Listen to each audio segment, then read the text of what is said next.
Abba, papa, motema, etondi sami, naposa na yoe. Abba, papa, molimo nanga, ezo ganga, koluka yoe, nana koti kateo, kotambole na yo.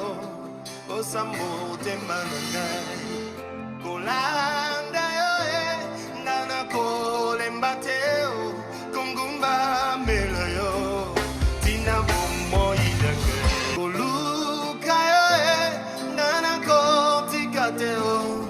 On se glorifie même quand nous traversons des tribulations.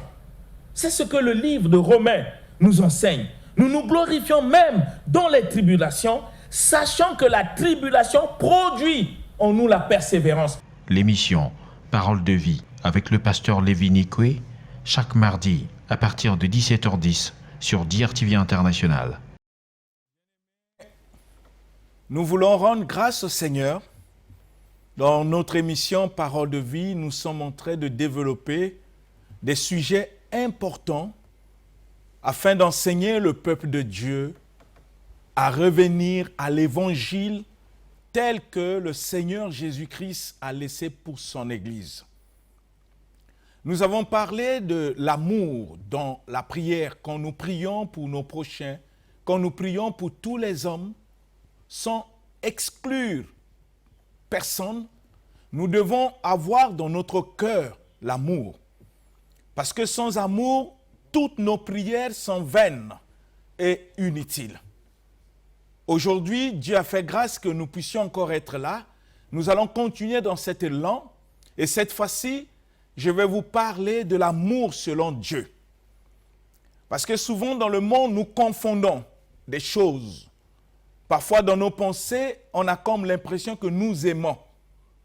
Mais que pense Dieu de l'amour? Ce que Dieu veut voir dans la vie de ceux qui se disent chrétiens, de ceux qui vont à l'église.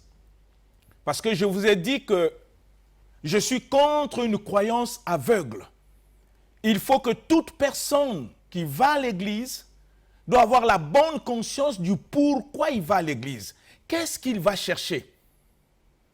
Et je vous avais dit au cours de cette émission qu'il n'est pas possible que quelqu'un puisse aller à l'église si dans son cœur, il n'est pas disposé et disponible à obéir à ce que le Seigneur enseigne dans sa parole, à faire de la parole de Dieu sa vie, même sa présence à l'église est inutile. Nous ne pouvons pas suivre le Seigneur sans comprendre sa parole. Nous ne pouvons pas aussi servir Dieu selon nos pensées, nos imaginations. Le Seigneur a laissé la parole afin d'être enseigné, pour montrer à ceux qui le suivent ce qu'ils doivent faire, comment le servir, comment prier, comment aimer, comment adorer. Il faut que tout ce que nous faisons à l'église concernant le culte doit être conforme à la parole de Dieu. Tout chrétien doit avoir l'esprit de la parole afin de rendre culte à Dieu par la parole. Et pour l'avoir, il faut être enseigné. Parce que le Seigneur lui-même, dans sa parole, il a dit « Mon peuple périt parce qu'il lui manque la connaissance ». Je vous ai expliqué ici que Dieu veut que nous puissions aimer nos ennemis. Alors, si vous regardez des chrétiens à travers le monde, à un certain moment, on peut se poser la question, est-ce que nous aimons nos ennemis? Est-ce que nous faisons du bien à ceux qui nous persécutent? Est-ce que nous prions pour ceux qui nous maltraitent? Ce sont des questions que nous pouvons poser pour réaliser si réellement nous suivons le Seigneur, si réellement nous sommes des chrétiens tels que la parole de Dieu l'enseigne. On ne peut pas être fier qu'on est chrétien parce qu'on fréquente une église. Non. Être chrétien, c'est une vie qui doit manifester les enseignements de Jésus-Christ dans notre comportement, dans nos langages, dans notre conduite. Il faut que ceux qui nous connaissent constatent en nous que nous avons une nouvelle vie qui vient de la parole. C'est ainsi que le Seigneur dit que quand quelqu'un est en Christ, il devient une nouvelle créature. Les choses anciennes sont passées. Toutes choses sont devenues nouvelles. Mais le constat amer, c'est que nous fréquentons les églises. Nous prions chaque jour, mais notre vie ne change pas. Nous sommes les mêmes. Même les membres de nos familles ne peuvent pas témoigner que nous sommes des chrétiens à cause de notre comportement. Cela sous-entend que nous ne partons pas à l'église pour chercher à vivre selon la parole, mais nous partons à l'église pour se servir de Dieu pour nos besoins personnels et charnels. Et ça, ce n'est pas être chrétien. C'est ainsi que nous allons parler de l'amour selon Dieu pour que chacun de nous puisse réaliser si réellement nous aimons tel que Dieu l'a enseigné dans sa parole.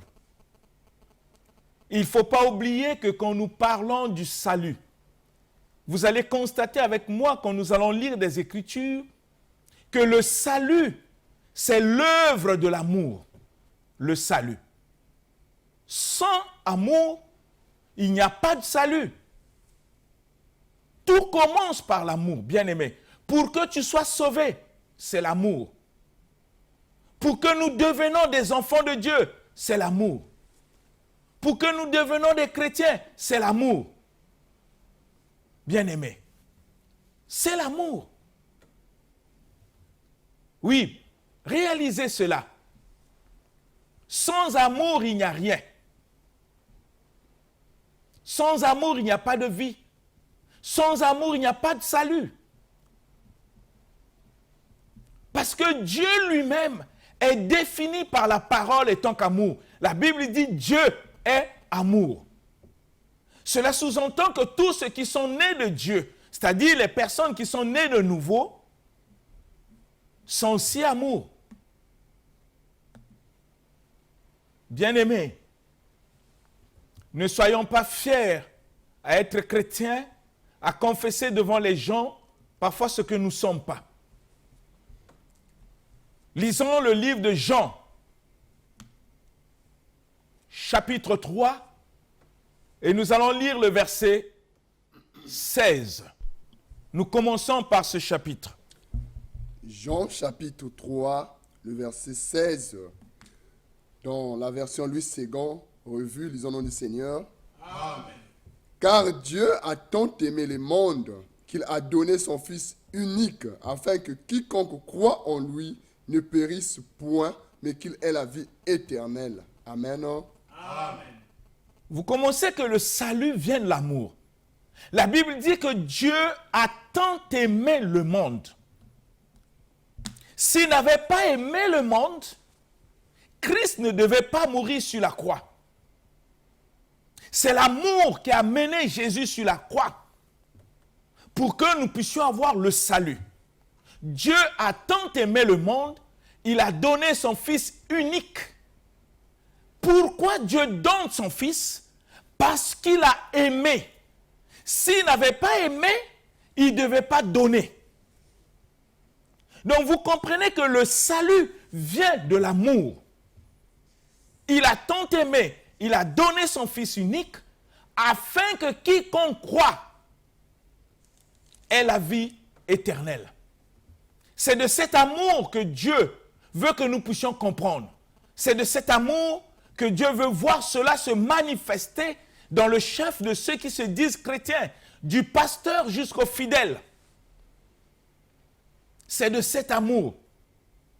Pour que nous réalisons, est-ce que nous sommes des chrétiens selon le modèle de la parole de Dieu?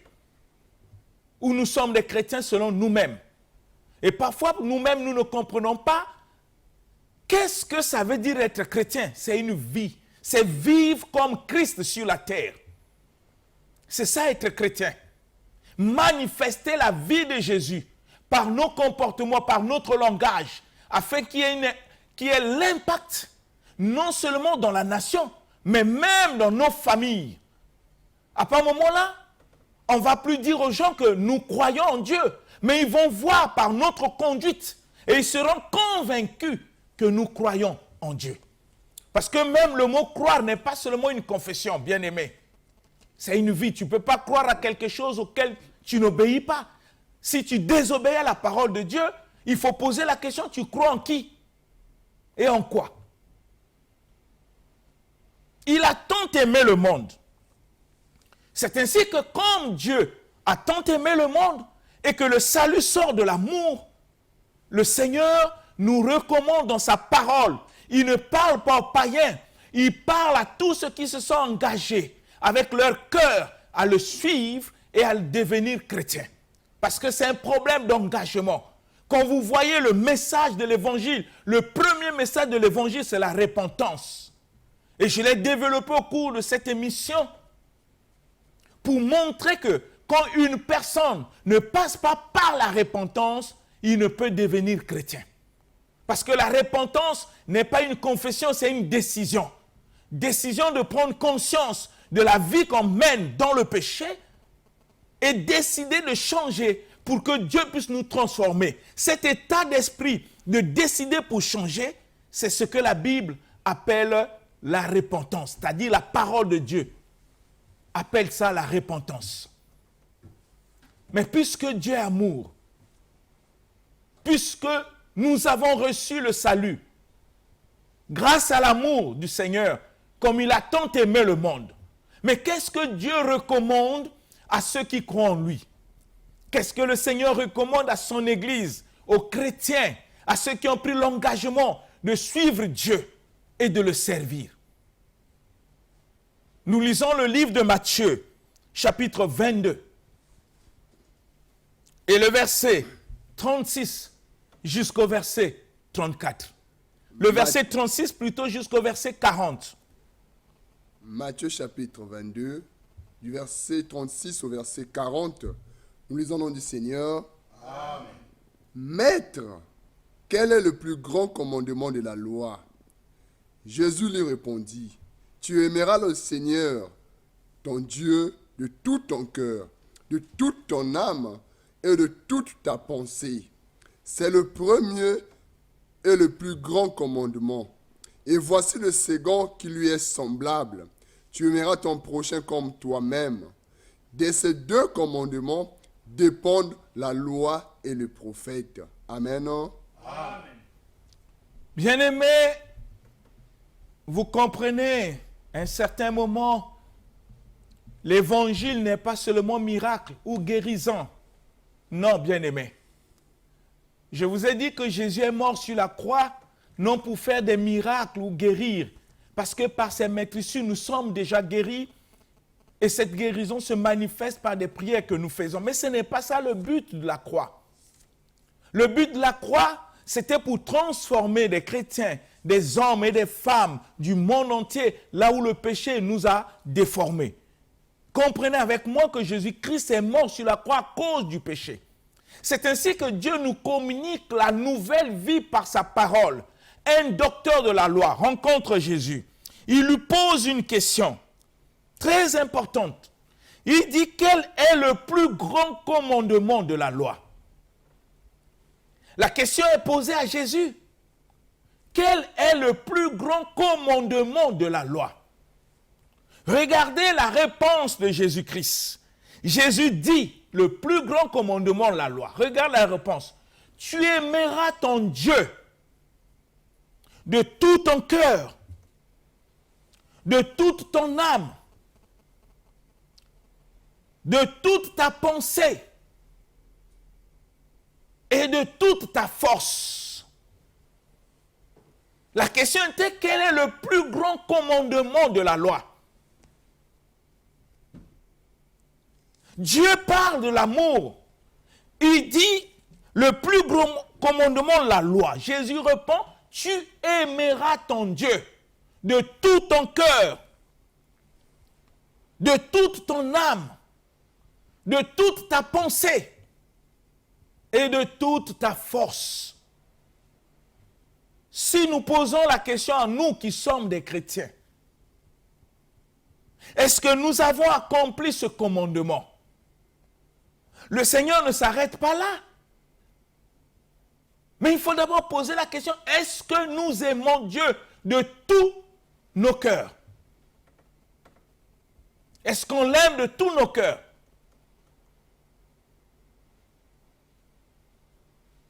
Posons la question aux chrétiens.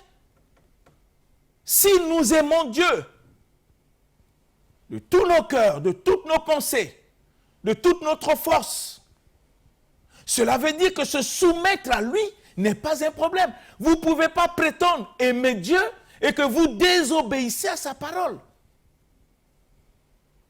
Le Seigneur dit mieux vaut l'obéissance que les sacrifices. L'amour se manifeste par l'obéissance à la parole de Dieu.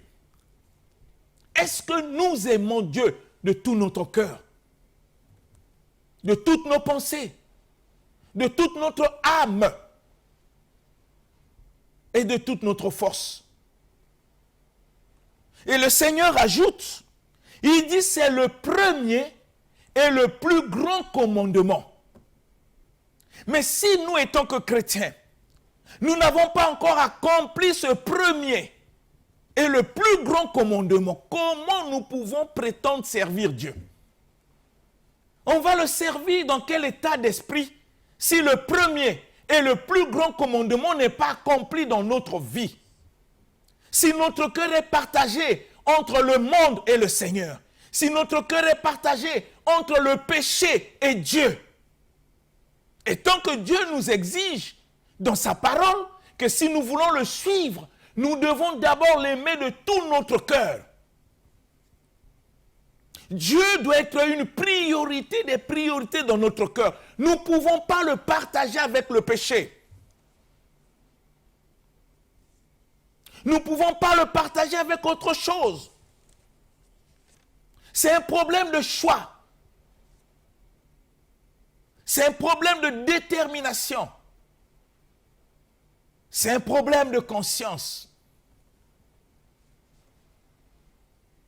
Avant de dire que Dieu est ton Père, avant de dire que Jésus-Christ est ton Sauveur, il faut d'abord poser la question, est-ce que tu l'aimes de tout ton cœur? Est-ce que tu l'aimes? Est-ce que tu l'aimes de toute ton âme? L'âme est même le principe de notre vie terrestre. C'est le ciel de nos émotions, de nos sentiments. Est-ce que nous l'aimons? Ou nous partageons Dieu avec le monde? Ou nous partageons Dieu avec notre vie pécheresse? Posons-nous d'abord cette question avant de confesser devant les gens que Jésus-Christ est mon sauveur. La question est-ce que dans ton cœur, est-ce que tu l'aimes de tout ton cœur? Jusqu'où tu peux aller avec Dieu? Est-ce que tu es prêt à faire exactement ce que le Seigneur te demande? Est-ce que tu es prêt à obéir à Jésus? Comme Jésus lui-même l'a dit dans le livre de Luc, il dit, pourquoi m'appelez-vous Seigneur et ne faites-vous pas ce que moi je dis? Mais qu'est-ce qu'il nous dit? Nous devons l'aimer de tout notre cœur. Mon frère, ma sœur, est-ce que cet amour de Dieu est dans ton cœur? Est-ce que vraiment tu l'aimes? Tu l'aimes comme Abraham l'a aimé. Abraham qui est devenu le père de la foi. Vous ne pouvez pas imaginer que Dieu demande à Abraham de quitter sa patrie. Et Abraham a quitté sa patrie pour aller accomplir et pour obéir à ce que Dieu lui a demandé sans se poser des questions. Pour le faire, il faut aimer. Mais nous, les chrétiens d'aujourd'hui, est-ce que nous aimons Dieu de tout notre cœur, de toute notre âme, de toute notre pensée? Est-ce que nous l'aimons de toute notre force? Quel est l'amour que nous avons de Dieu dans notre cœur? L'amour qui est basé sur des intérêts, parce que Dieu guérit, parce que Dieu bénit, parce que Dieu protège. Est-ce que l'amour que nous avons pour Dieu est basé sur ces choses? Rappelez-vous de Job. Job aimait Dieu de tout son cœur. Job aimait Dieu de toute son âme. Job aimait Dieu de toutes ses pensées. Job aimait Dieu de toute sa force. Et même Dieu rend témoignage de lui pour dire sur la terre, il n'y a pas un homme qui est intègre comme Dieu, comme Job. Quel est le témoignage que Dieu rend de toi? Est-ce que tu l'aimes d'abord de tout ton cœur? Je l'ai toujours dit, croire en Dieu, c'est une bonne chose, bien-aimé. Tu peux croire en Dieu, oui, mais n'oublie pas aussi que les démons croient. Et la question que tu dois te poser, je crois en Dieu, oui, mais est-ce que Dieu croit en toi? Parce que Dieu ne voit pas l'apparence de notre croyance. Dieu ne voit pas les louanges que nous lui donnons. Nous pouvons chanter des belles louanges au Seigneur. Oui, mais Dieu voit les cœurs. Comment est l'état de notre cœur? Est-ce que nous l'aimons de tout notre cœur? Parce que aimer, c'est obéir.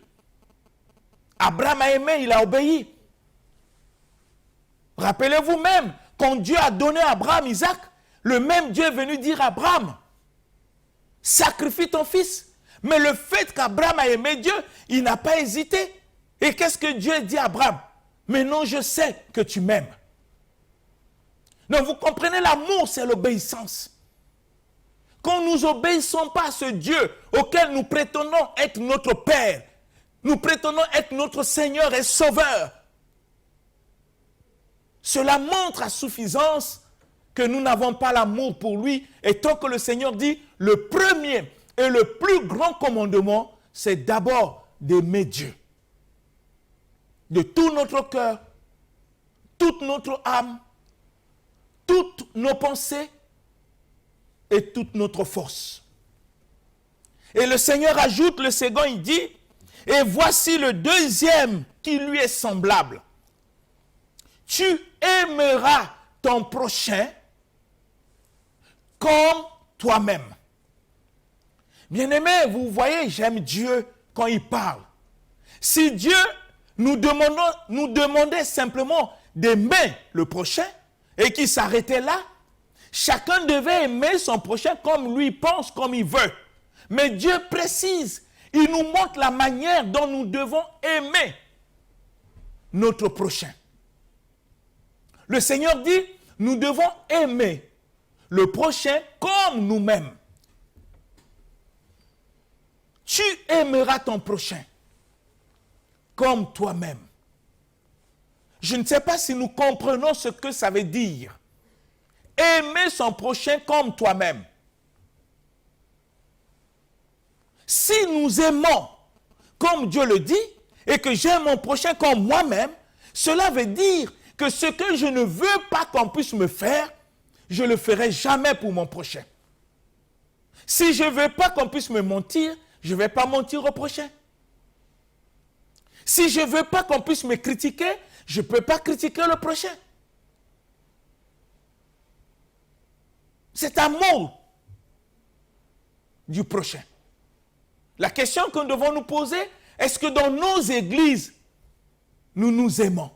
Est-ce que nous aimons nos frères comme nous-mêmes? Nos sœurs comme nous-mêmes? Est-ce que nous nous aimons?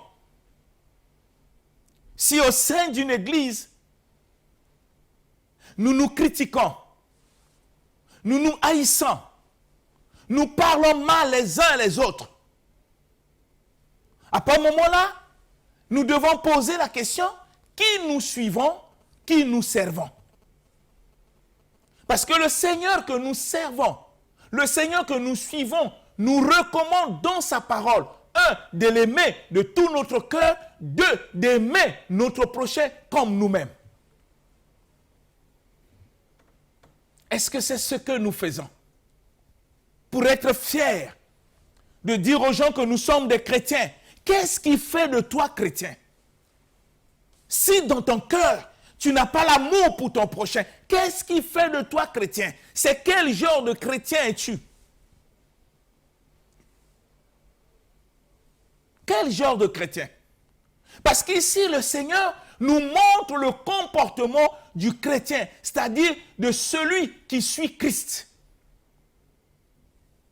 Il le suit parce qu'il l'aime. Comme je vous ai parlé de Job, bien-aimé. Quand je vous ai parlé de Job, vous ne pouvez pas imaginer.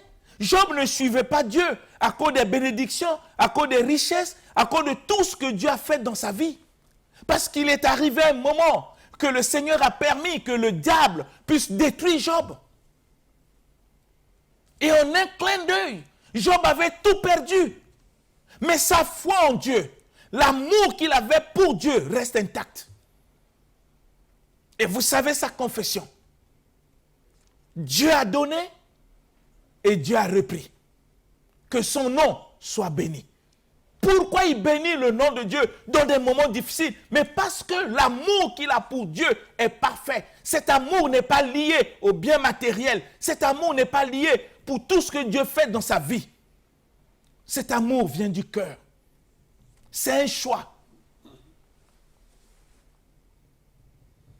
C'est ainsi que le Seigneur veut que le premier commandement et le second doivent s'accomplir dans la vie de ceux qui se disent chrétiens.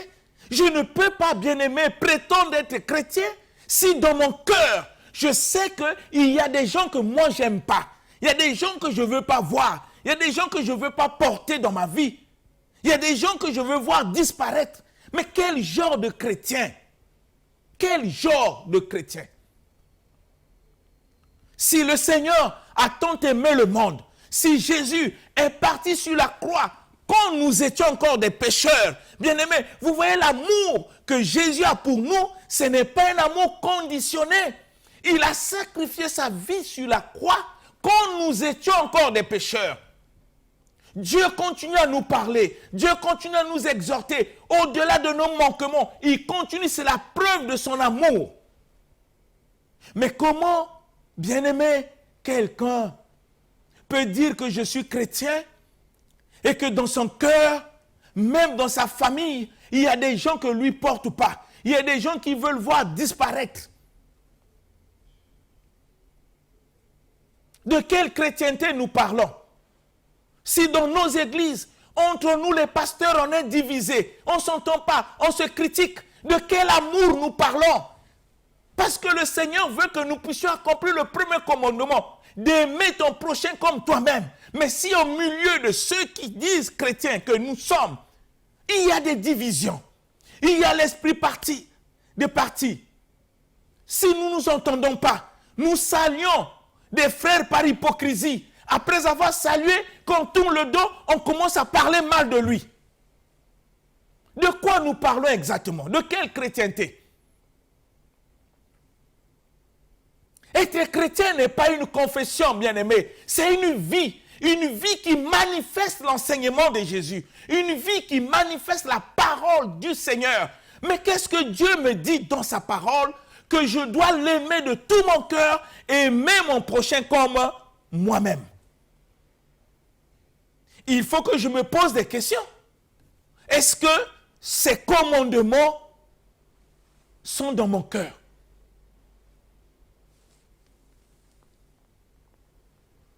Posons-nous ces questions, bien-aimés. N'allons pas à l'église pour chauffer les bancs. On ne va pas à l'église pour chauffer les bancs. On va à l'église parce que notre cœur est déterminé à obéir ce que le Seigneur nous enseigne à travers ses serviteurs. Rappelez-vous de ce que Jésus a dit. Quand on va à l'église, quand on écoute les enseignements, les prédications, les exhortations données par des hommes de Dieu que Dieu a établis, qu'est-ce que le Seigneur nous dit? Ne vous bornez pas à écouter seulement, mais mettez en pratique. Dieu ne veut pas que nous puissions être comme des décors dans les églises, simplement écouter pour dire ce qu'on a prêché c'est bon, oui, mais ce qui est bon doit être notre vie.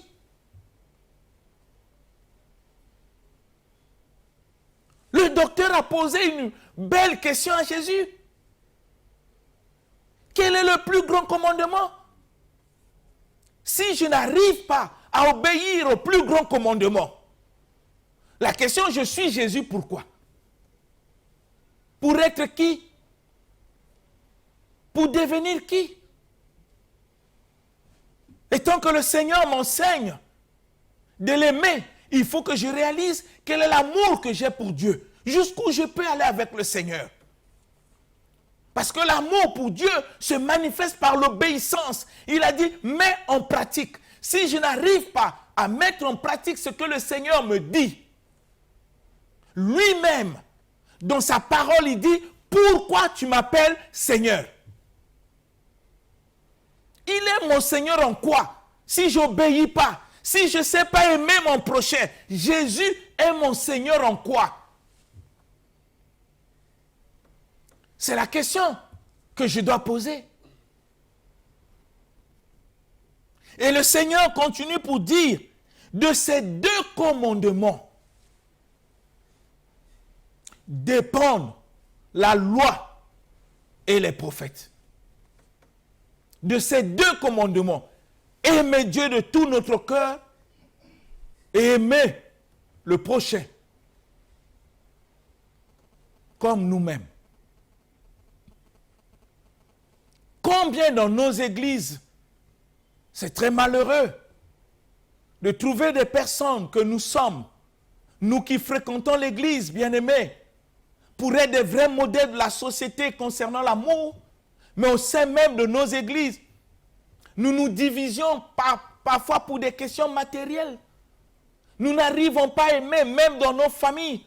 Nous n'avons pas un bon témoignage par notre comportement, notre manière d'être. Les gens ne voient pas la vie de Dieu se manifestant en nous pour qu'ils puissent croire à ce Dieu. Mais parfois, ils voient le contraire. La haine dans nos cœurs, la médisance, les critiques. Ça devient comme nos vies.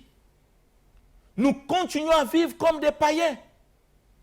Comme si on n'avait pas cru en Jésus. Et tout en nous confessant que nous sommes des chrétiens. Quel genre de chrétien es-tu? Oui, bien-aimé. Quand nous lisons le livre de Jean, chapitre 13, le verset 34 jusqu'au verset 35, tu comprendras ce que le Seigneur enseigne. Jean, chapitre 13. Jean chapitre 13, du verset 34 au verset 35, nous lisons au nom du Seigneur. Amen. Je vous donne un commandement nouveau. Aimez-vous les uns les autres, comme je vous ai aimé vous aussi. Aimez-vous les uns les autres. À ceci, tous connaîtront que vous êtes mes disciples, si vous avez de l'amour les uns pour les autres. Amen. Hein? Amen. C'est Jésus qui parle. Ce n'est pas un pasteur. Qu'est-ce que le Seigneur enseigne? Le Seigneur nous dit, je vous donne un nouveau commandement. Aimez-vous, aimez-vous les uns les autres. Dieu ne s'arrête pas là. Nous avons vu que le Seigneur dit, je dois aimer mon prochain comme moi-même. Mais Jésus va encore plus loin. Il dit, nous devons nous aimer les uns les autres comme lui nous a aimés.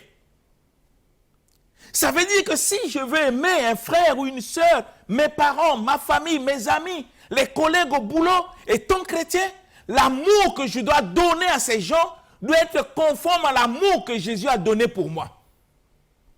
Si tu comprends comment Jésus t'a aimé, c'est le même amour qui te demande envers les autres.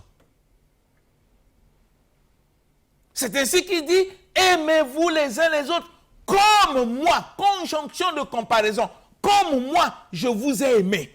Il faut d'abord comprendre comment Jésus t'a aimé, mais il t'a aimé jusqu'au sacrifice suprême sur la croix. L'expression de l'amour de Jésus, il a sacrifié sa vie sur la croix pour qu'aujourd'hui tu sois chrétien, que tu puisses avoir accès au salut. Non parce que tu as fait quelque chose, non parce que tu as payé quoi que ce soit, non parce que tu es parfait, non, c'est son amour. Et le Seigneur veut que nous puissions nous aimer les uns les autres. Je me pose toujours la question, est-ce que c'est ce que nous sommes dans l'Église? Est-ce que c'est ce que nous sommes? Je dis du pasteur jusqu'au fidèle. Ça concerne moi aussi qui vous prêche. Est-ce que c'est ce que nous sommes? Est-ce que c'est ce que chacun est? Quel est l'amour que nous avons les uns les autres? C'est quel amour? Jésus définit le standard de cet amour. Vous devez vous aimer les uns les autres comme moi, Jésus, je vous ai aimé. Mon frère, ma soeur, quand tu réalises comment Jésus t'a aimé, c'est le même amour qu'il veut que tu puisses donner aussi pour les autres. Est-ce que c'est ce que nous faisons? Dans nos familles, est-ce que nous nous aimons? Ou nous sommes un sujet de division? Quand on rentre dans un milieu, et c'est nous qui divisons. C'est nous qui amènent les commérages, les calomnies. Quel est notre comportement en tant que chrétien concernant l'amour? Quand tu dis que tu aimes Dieu, tu l'aimes comment? Comment tu l'aimes? Si tu n'arrives pas à faire ce qu'il te demande, comment tu l'aimes? Je veux un peu le savoir. Si Dieu te dit abandonne ceci, laisse ceci, et que tu ne le fais pas, tu l'aimes comment? S'il te demande d'aimer ton prochain comme toi-même, et que toi tu te mets à critiquer les autres, à se moquer des autres, à les haïr, à ne pas les porter dans ton cœur, de quel amour tu parles, mon frère? De quel amour tu parles, ma soeur? Je vous ai dit, être chrétien n'est pas un nom. C'est une vie qui manifeste la parole de Dieu à travers notre comportement, notre conduite. C'est un problème de conscience. Savoir qui tu es dans le Seigneur. Savoir si ton cœur est prêt à se soumettre à la volonté de Dieu, à obéir à sa parole. Quel est l'amour qui est dans ton cœur? C'est quel amour? Bien-aimé, je veux que tu puisses réfléchir. Parce qu'il ne faut pas vivre dans les illusions en disant que tu es chrétien parce que tu fréquentes l'église. Parce que tu as des responsabilités à l'église, que tu sois diacre, ancien, pasteur. Ce n'est pas ça qui fait de toi chrétien. Ce qui fait de toi chrétien, c'est l'application, l'obéissance et la mise en pratique de la parole de Dieu dans ta vie. Faire que cette parole devienne ta vie. Que tu puisses vivre pour la parole et par la parole. Mais quand la parole n'est pas ta vie, quel que soit ce que tu fais, ne sois pas fier de dire aux gens que tu es chrétien, parce qu'il n'y a rien qui démontre dans ta vie que tu es chrétien. Servir Dieu à l'église, faire le protocole, être chant, tout le monde peut le faire. Mais la vie, comment est l'état de ton cœur? Quelle est la place qu'occupe l'amour dans ton cœur tel que Dieu le dit dans sa parole? C'est ça ce qui fera de toi chrétien. Ce que tu fais n'est que l'apparence, mais la vérité au fond de toi. Est-ce que tu aimes comme Dieu le dit? Et j'aimerais que tu puisses réfléchir, que le Saint-Esprit t'aide à comprendre cela. Nous allons reprendre ces enseignements, continuer la suite le mardi prochain. Que Dieu vous bénisse. Amen.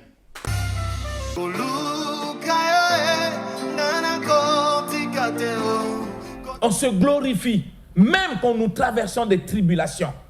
C'est ce que le livre de Romains nous enseigne. Nous nous glorifions même dans les tribulations, sachant que la tribulation produit en nous la persévérance. L'émission